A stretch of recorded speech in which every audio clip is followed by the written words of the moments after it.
श्री गणेशाय नमः, श्री सरस्वती नमः, श्री कृष्णाय नमः।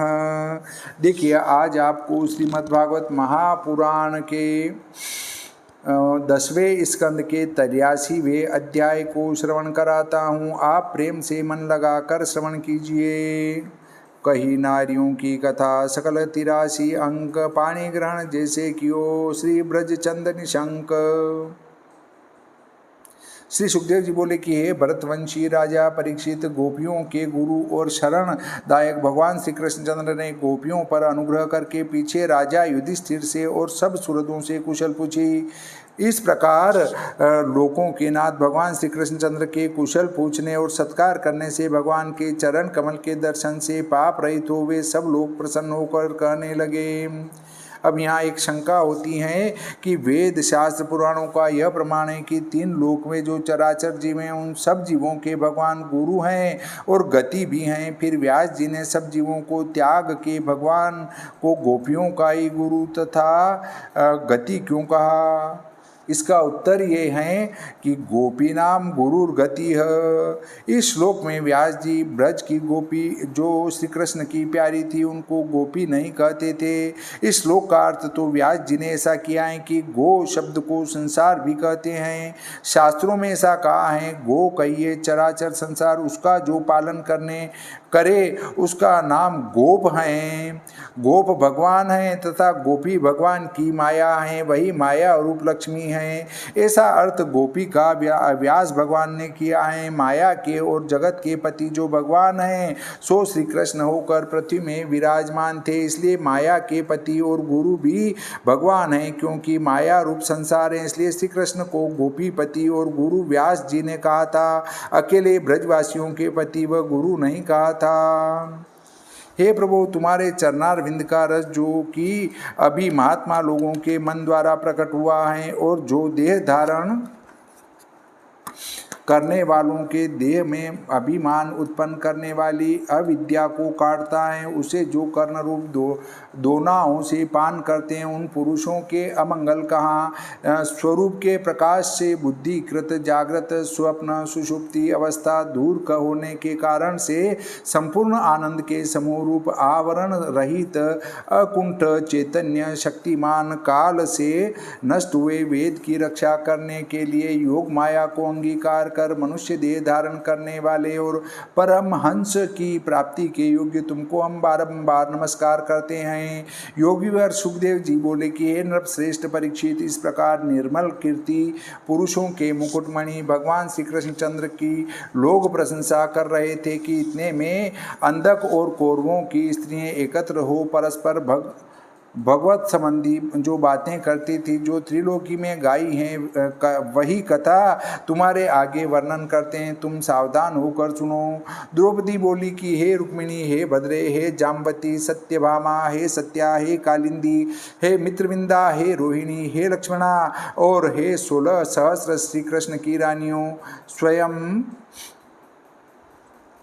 भगवान श्री कृष्णचंद्र ने अपनी माया से मनुष्य लीला कर जैसे तुम्हारे साथ विवाह किया सो सब बातें हमारे सम्मुख कहो। रुक्मिणी बोली कि जरासंधादिक राजाओं के संग जब धनुष उठाकर शिशुपाल मुझे ब्याहने के लिए आया तो अजित योद्धाओं के मस्तक पर चरण धरे जैसे भेड़ बकरियों के समूह में से सिंह अपने बलि को बेखट के ले जाता है, उसी प्रकार मुझे ले आए। उन्हीं श्री कृष्णचंद्र लक्ष्मी निवास के चरणों की मैं पूजा करती हूँ। इसके उपरांत सत्यभामा अपने विवाह की बात कहने लगी कि भ्रातृवध के परिताप से दुखित हृदय मेरे पिता सत्यजित ने मिथ्या कलंक लगाया, उसको मिटाने के लिए भगवान श्री कृष्णचंद्र ने ऋक्षराज जाम्बान को जीत मणि लाकर मेरे पिता को दी, तो मिथ्या कलंक लगाने से मेरे पिता ने भयभीत हो अक्रूरादि को देना स्वीकार करके भी मुझे श्री कृष्णचंद्र को ही दिया। जाम्बती ने कहा, मेरे पिता ने इन वासुदेव को यह अपने इष्ट देव भगवान श्री रामचंद्र जी हैं ऐसे न जानकर इनसे 27 दिन तक संग्राम किया। इसके उपरांत यह अपने स्वामी साक्षात श्री रामचंद्र जी हैं। इस प्रकार बुद्धि से निश्चय होने पर मेरे पिता ने चरणों में गिरकर भेंट की नाई मणि सहित मुझे भी अर्पण कर दिया। यह सुनकर द्रौपदी ने कहा, तुम बड़ी श्रेष्ठ हो। इसके उत्तर में जामवती बोली कि मैं तो इनकी दासी हूँ। कालिंदी बोली कि मैं भगवान श्री कृष्णचंद्र के चरण स्पर्श की आशा से तब कर रही थी। भगवान ने अर्जुन सहित आकर मेरा हाथ पकड़ लिया। उन श्री कृष्णचंद्र की मैं बुहारी देने वाली हूँ। मित्रविंदा बोली, लक्ष्मी के वक्ष निवास भगवान श्री कृष्णचंद्र स्वयंवर में जा राजाओं को जीत और उनका तिरस्कार कर मेरे भाइयों को भी जीत हाथियों का शत्रु सिंह जैसे कुत्तों के बीच में से अपने वक्ष को ले आता है, उसी प्रकार मुझे अपने पूर्व में ले आए। उन श्री कृष्णचंद्र के चरण धोने की सेवा मुझे जन्म जन्म में प्राप्त हो, यही मेरी प्रार्थना है। सत्या बोली कि बड़े बलवान पराक्रमी बड़े पेने सिंह वाले और शूरवीरों के घमंड को चूर्ण करने वाले राजाओं की परीक्षा लेने के कारण मेरे पिता के पाले हुए 7 बैलों को पकड़ जैसे बालक काष्ठ की बकरियों के बच्चों को बांधता है, उसी प्रकार भगवान ने बांध लिए। पराक्रम ही है मोल जिसका, ऐसी मुझे हाथी घोड़े प्यादों सहित व दासियों सहित मार्ग में क्षत्रियों को जीत श्री कृष्णचंद्र इस प्रकार लाए, उनकी मैं सदा दासी रहूं, यही प्रार्थना है। भद्रा बोली कि हे द्रौपदी, मेरा मन श्री कृष्णचंद्र में आसक्त जान। मेरे पिता ने मेरे मामा के पुत्र श्री कृष्णचंद्र को बुलाकर मुझे अक्षोहिणी सेना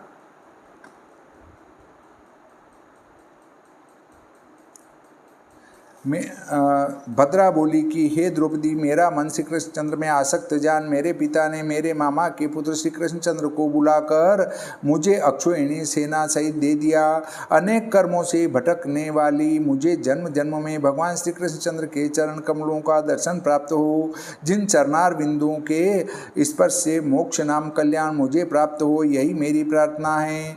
लक्ष्मणा बोली कि हे रानी द्रौपदी, बारंबार देवर्षि नारद जी के गाए हुए भगवान वासुदेव के जन्म कर्म श्रवण कर आश्चर्य है कि लक्ष्मी जी ने भी लोकपालों को त्याग कर श्री कृष्णचंद्र को ही वरण किया। इस प्रकार विचार कर मेरा मन भी भगवान श्री कृष्णचंद्र में लग गया। हे सुशीले द्रौपदी, पुत्री पर हित करने वाले भृतसेन नाम विख्यात मेरे पिता ने मेरे मन की बात जान श्री कृष्णचंद्र के आने के लिए उपाय किया। हे रानी द्रौपदी, जैसे तुम्हारे स्वयंवर में अर्जुन के आने के लिए मत्स्य रचा गया था, उसी प्रकार मेरे पिता ने भी मत्स्य रचा। यह सुन द्रौपदी बोली कि फिर अर्जुन ने उस मत्स्य को क्यों नहीं भेदा। इसके उत्तर में लक्ष्मणा ने कहा कि तुम्हारे स्वयंवर की मछली बाहर ढकी थी, भीतर से नहीं ढकी थी, इसलिए खंभे में लगाकर ऊपर को दृष्टि करके देखने से दिखाई देती थी। और मेरे स्वयंवर की मछली ऐसे नहीं थी, किंतु खंभे की जड़ में धरे हुए कलश के जल में केवल परछाई दिखाई देती थी। देखना तो नीचे जल में और वेदना ऊपर, ऐसी मछली को भगवान श्री कृष्णचंद्र के बिना और कौन वेद सकता।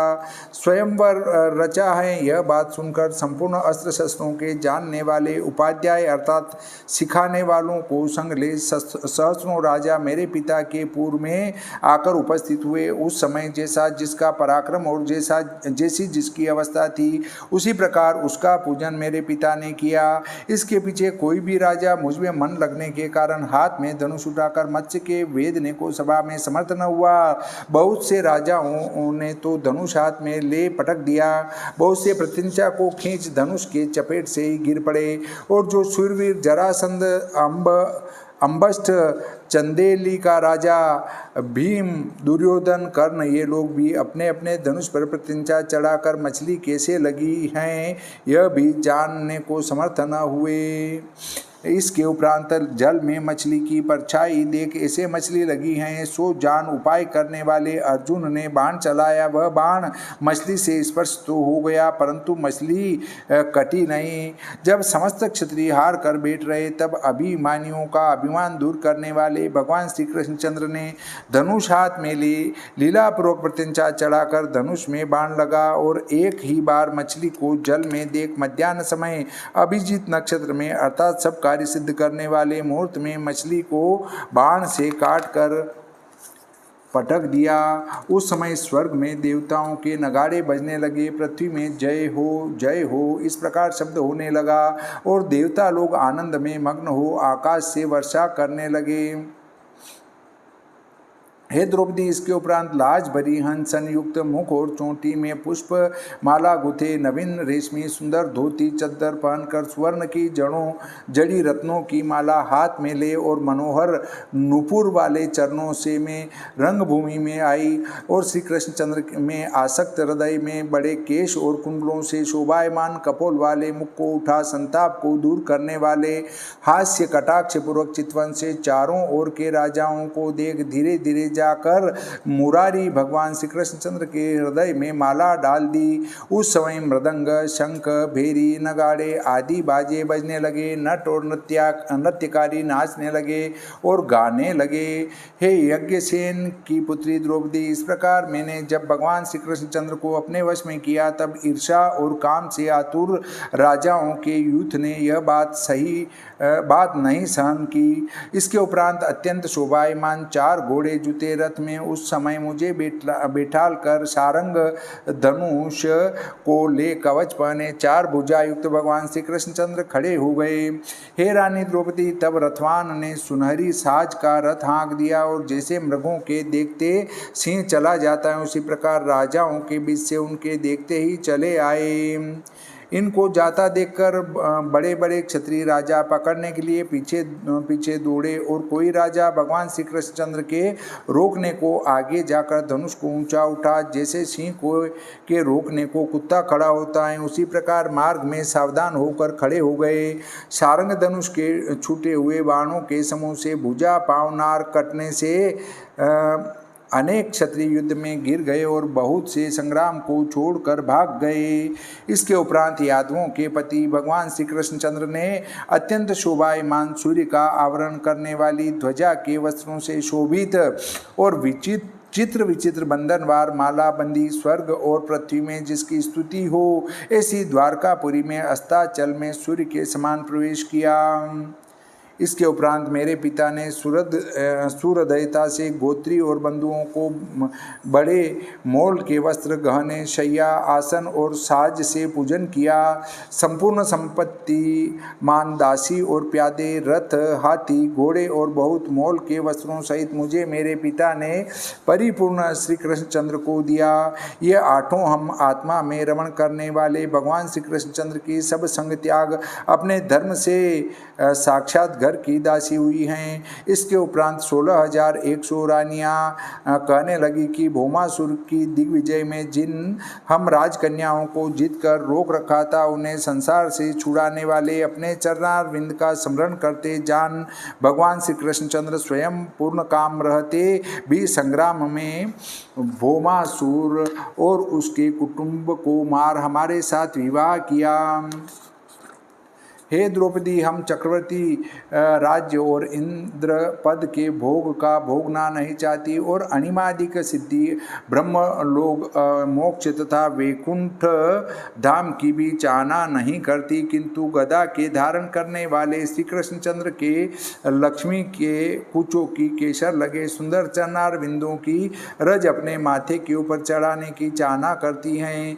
महात्मा होते हुए भी गाय चराते भगवान श्री कृष्णचंद्र के चरण रज को जैसे गोपियाँ भीलनियाँ तृण और लताएं चाहना करती हैं उसी प्रकार हम भी उनकी चाहना करती हैं। श्रीमद्भागवते महापुराणे दशम स्कंदे उत्तरार्धे भाषा टीकायां 83तमो अध्याय। श्री कृष्णचंद्र भगवान की जय, श्री रामचंद्र भगवान की जय, गणपति जी महाराज की जय, सरस्वती मैया की जय, बजरंग बली की जय।